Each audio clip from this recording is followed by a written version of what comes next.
नमस्कार मित्रांनो, प्रेमाची गोष्ट या मालिकेच्या आजच्या भागात आपण बघणार आहोत की इंद्रा सावनीला म्हणत असते, माझ्या सईला भेटल्याशिवाय मी इथून कुठेही जाणार नाही. त्यावर सावनी म्हणते, तुम्हाला एकदा सांगितलेली भाषा कळत नाही का? मी तुम्हाला सईला भेटू देणार नाही. त्यावर इंद्रा म्हणते, ए बाय, तुला समजवलेली भाषा कळत नाही, तुला कोयताच दाखवावा लागेल. तेवढ्यात लगेच आतमधून सई पळत येते आणि म्हणते, आजी. त्यावर लगेच इंद्रा म्हणते, ए माझी बाय, माझी सोनपापडी परी, माझी सई आली. त्यावर सई लगेच इंद्राला मिठी मारायला जाणार तर लगेच सावनी तिचा हात पकडते आणि तिला मागे ओढते आणि लगेच सईला म्हणते, सई, तुला किती वेळेस सांगितलं या लोकांना भेटायचं नाही म्हणून. त्यावर लगेच इंद्रा म्हणते, काय ग, आता तू माझ्या सईला माझ्यापासून दूर लोटणार का बघतेस मी. तेवढ्यात लगेच इंद्रा मुक्ताला तिथे बघते आणि म्हणते, अरे वा, म्हणजे तुमच्या दोघींची मिली बघत आहे तर. म्हणजे आधी तू माझ्या घरात भांडणं लावली आणि नंतर माझ्या पोराला टीव्हीवरती दाखवलं आणि आता माझ्या सईला इथून आमच्यापासून दूर लोटलंस. तर लगेच तेवढ्यात सागर तिथे येतो आणि म्हणतो, आई तू इथे काय करतेस. त्यावर इंद्रा म्हणते, हे बघ ना सागऱ्या, ही सावनी मला माझ्या सईला भेटू देत नाही. मी तिच्याशिवाय नाही जगू शकत, परंतु ही सावनी मला तिला भेटू देत नाही. तेवढ्यात लगेच सई म्हणते, आजी, मी पण नाही राहू शकत तुझ्याशिवाय, मला पण तुझी खूप आठवण येते. तर लगेच इंद्रा सागरला म्हणते, हे बघ, ही पण आली इथे मिली भगत करायला. त्यावर लगेच सागर इंद्राला म्हणतो, आई चल, इथे काही तमाशा करायचा नाही, चल पटकन. आणि मुक्ताला म्हणतो, तुम्हाला किती वेळा सांगितलं, तुम्ही का मध्ये मध्ये करताय, का आमच्या पाठीमागे लागलाय, दरवेळेस तुम्हाला कोण बोलावतं इथं काय माहिती, कशाला आला तुम्ही, असे म्हणून तो मुक्तावर खूप ओरडत असतो. त्यावर इकडे सावनी लगेच सईला म्हणत असते की, सई, तुला किती वेळा सांगितलं या लोकांपासून दूर राहायचं म्हणून, तुला कळत नाही का. सई ही इंद्राकडे जाण्याचा प्रयत्न करत असते, परंतु सावनी तिचे हात धरून तिला ओढत असते. तर लगेच सागर इंद्राला हात धरून बाहेर ओढून नेत असतो. तर लगेच सई म्हणत असते, आजी, मला तुझ्याकडे यायचंय, मला लक्की काका, मला बाबा बरोबर राहायचंय. तर लगेच सावनी दरवाजा लावून घेते. त्यावर मुक्ता सईची समजूत काढत असते. तर इकडे बाहेर आल्यानंतर सागर लक्कीवर ओरडतो आणि म्हणतो, लक्की, तुला काही कळतं की नाही, आईला एक वेळ जाऊ दे, परंतु तू का इथे आईला घेऊन आलायस. जर असा काही तमाशा झाला तर 12 दिवसांनी आपल्याला सईची कस्टडी बिलकुलच मिळणार नाही. त्यावर लगेच इंद्रा म्हणते, सागर, यात लकीची व तुझ्या बाबांची काही चूक नाही. मी निघाल्यानंतर ते दोघेही मला खूप समजवण्याचा प्रयत्न करत होते, जाऊ नको, परंतु मलाच सईशिवाय राहवलं नाही, त्यामुळे मीच धावून आले इकडे. त्यावर लगेच सागर म्हणतो, आई तुझं बरोबर आहे, परंतु आपल्याला जे काही करायचंय ते कायद्याने करायचं आहे. त्यावर इंद्रा म्हणते, मी माझं समजू शकते रे, पण तुझं काय, तुला सईची आठवण येत नाही का. त्यावर लगेच सागर म्हणतो, आई, मलाही सईची खूप आठवण येते, पण परंतु मला जे काही करायचं आहे ते कायद्याने करायचं आहे, त्यामुळे मी आता गप्प आहे. तर इकडे सई खूप रडत असते. तर मुक्ता तिला समजवण्याचा प्रयत्न करत असते, बाळा प्लीज रडू नको. त्यावर सई म्हणते, मुक्ता आंटी, माझ्याबरोबर दरवेळेस असंच का होतं, दरवेळेस सगळे माझ्यापासून दूर होतात. त्यावर मुक्ता म्हणते, काळजी करू नको सई, सगळे एकत्र येतील. तेवढ्यात लगेच सावनी तिथे येते आणि म्हणते, बघितलंस मुक्ता, कशी आहेत ही लोक, मला आधीपासून ही लोक अशीच वागायची माझ्याबरोबर, म्हणूनच तर मी त्या घरातून निघून आले. आणि जेव्हा मी त्या घरातून निघून आले ना, तेव्हापासून त्या लोकांनी मला सईला भेटू दिलं नाही आणि आता मी सईला इथे घेऊन आले आणि आता इकडे भेटायला चाललेत, मग मी कशाला भेटू देऊ.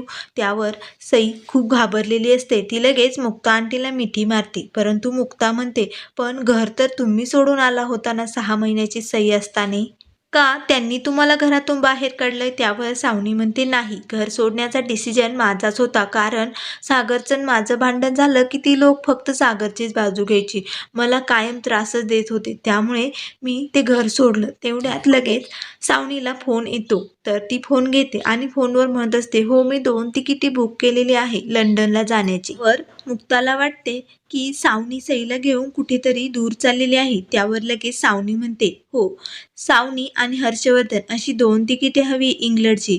तर हे ऐकून मुक्ताला खूप मोठा धक्का बसतो. मी सागरपासून सईला इकडे का पाठवले, कारण तिला बाबाचं नाही तर आईचं तरी प्रेम मिळेल, परंतु इथे तर तसं काहीच होत नाही. मुक्ता मनाशीच म्हणते, या दोघांच्या भांडणामुळे या निरागस सईला खूप काही भोगावं लागतंय, परंतु आता मी असं काही होऊ देणार नाही. तर इकडे वॉचमन दादा बाहेर आलेले असतात. तर ते म्हणतात एक मुलगा आला होता, तो हे देऊन गेला. तर लगेच मिहिका ते उघडून बघते. तर मिहीरने तिच्यासाठी खोकल्याचं औषध पाठवलेलं असतं व त्यात लिहिलेलं असतं, माझ्यावरती जो राग आहे तो या औषधावरती काढू नको. तुला खूप खोकला झालाय त्यामुळे हे औषध घे. मग लगेच मिहिकाला मागचे सर्व काही क्षण आठवतात, ज्यावेळेस मिहिकाने मिहीरकडे गिफ्ट मागितलं असतं. तर मिहीर तिला गिफ्ट म्हणून कप सिरप देतो. तर लगेच मिहिका म्हणते, तू असा पहिला बॉयफ्रेंड असशील जो आपल्या गर्लफ्रेंडला कप सिरपचं गिफ्ट देतोय. तर लगेच मिहीर म्हणतो, 2 दिवसापासून बघतोय म्हाताऱ्या माणसावानी खोकते. तर लगेच मिहीर त्याच्या हाताने जबरदस्तीने मिहिकाला ते औषध देतो. तर लगेच मिहिका म्हणते, परंतु याच्यावर तर नावच नाहीये.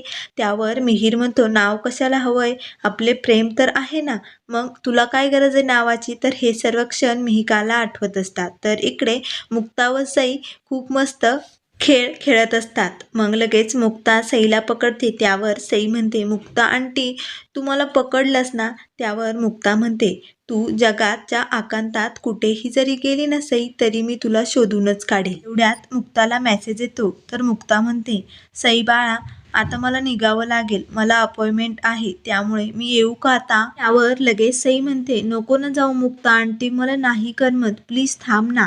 त्यावर मुक्ता म्हणते, हे बघ बाळा मला आत्ता जावं लागेल, परंतु एक दिवस आहे ना मी पूर्ण सुट्टी घेईल आणि तुझ्याबरोबर दिवसभर खेळेल. त्यावर लगेच सई रुसून बसते आणि तिथे बेडवरती झोपून घेते.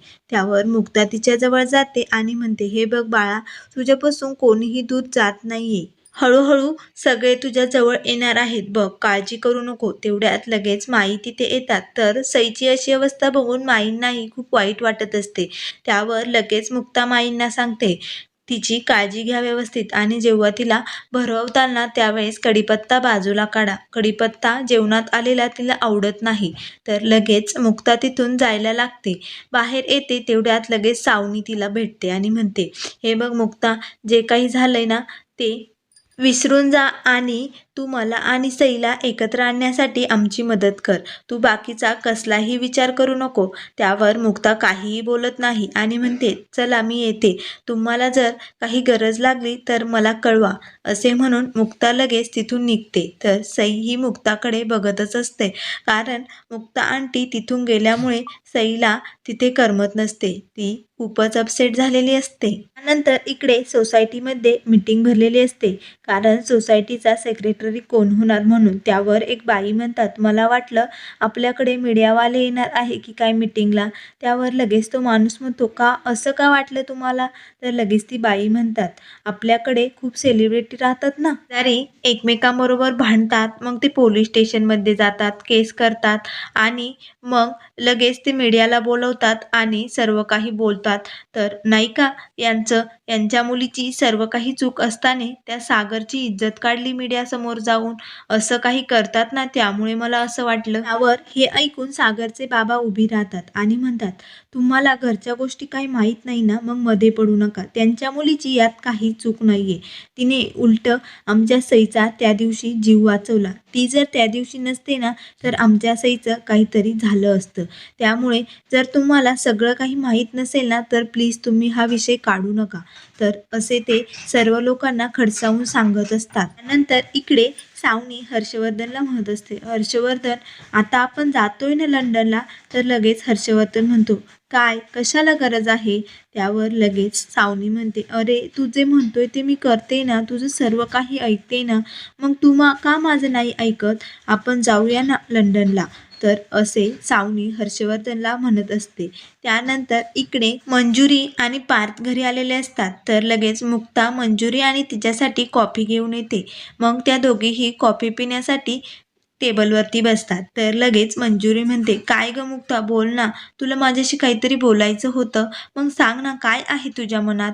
मयुरेश येणार नाही, त्याला खूप काम आहे म्हणून मीच आले तुला भेटायला. त्यावर मुक्ता म्हणते, ताई, मला असं वाटतंय सईला मी तिच्या आईकडे पाठवून काही चूक तर केली नाही ना? परंतु मला असं वाटलं तिला तिच्या बाबांचं प्रेम मिळत नाही. परंतु तिथे गेल्यानंतर तर असं दिसतंय तिच्या आईकडे वेळ असूनही तिची आई तिला प्रेम देऊ शकत नाही. त्यामुळे मी काही चूक तर केली नाही ना तिला तिकडे पाठवून, असे ती मंजुरीला म्हणत असते. तेवढ्यात पार्थ तिथे येतो आणि म्हणतो, मला जेवायचं आहे. त्यावर लगेच मुक्ता म्हणते, ठीक आहे, मी तुला काहीतरी बनवते. त्यावर मंजुरी म्हणते, नाही मुक्ता, मी त्याच्यासाठी डबा आणलाय. तुला मुरंबा आणि चपाती खायला आवडते ना? हे बघ, मी मुरंबा आणि चपाती आणली तुझ्यासाठी. मग लगेच मंजुरी पार्थला जेवायला भरवत असते. तर हे बघून लगेच मुक्ताला सईची खूप आठवण येत असते. तर मित्रांनो, पुढील भागात आपल्याला बघायला मिळेल का ही सागरच्या घरी आलेली असते. तर ती घरात आलेली पाहून सागर तिच्याकडे बघतो. तर सागर हा अंघोळ करून नेटकच बाहेर आलेला असतो. तो पेपर वाचत असतो. तर लगेच तो म्हणतो, तुमच्याकडे काही पद्धत आहे की नाही दरवाजा लॉक करून यायची? डायरेक्ट कसं कुणाच्या घरात येता? त्यावर मुक्ता म्हणते, हो, मी दरवाजा लॉक करूनच आले. परंतु 4 वेळा दरवाजा लॉक केला तरी कोणी आलं नाही, कोणी दिसलं नाही मला, म्हणून मी घरात आले. आणि मला काय माहिती तुमच्याकडे सी ऑफ द इयर घरात असे मोकळे हिंडतात ते. त्यावर हे ऐकून लगेच सागरला खूपच राग येतो. तर तो खूप रागाने मुक्ताकडे बघत असतो. तर मित्रांनो, अशाच मालिकेच्या अपडेट पाहण्यासाठी चॅनलला सबस्क्राईब करा.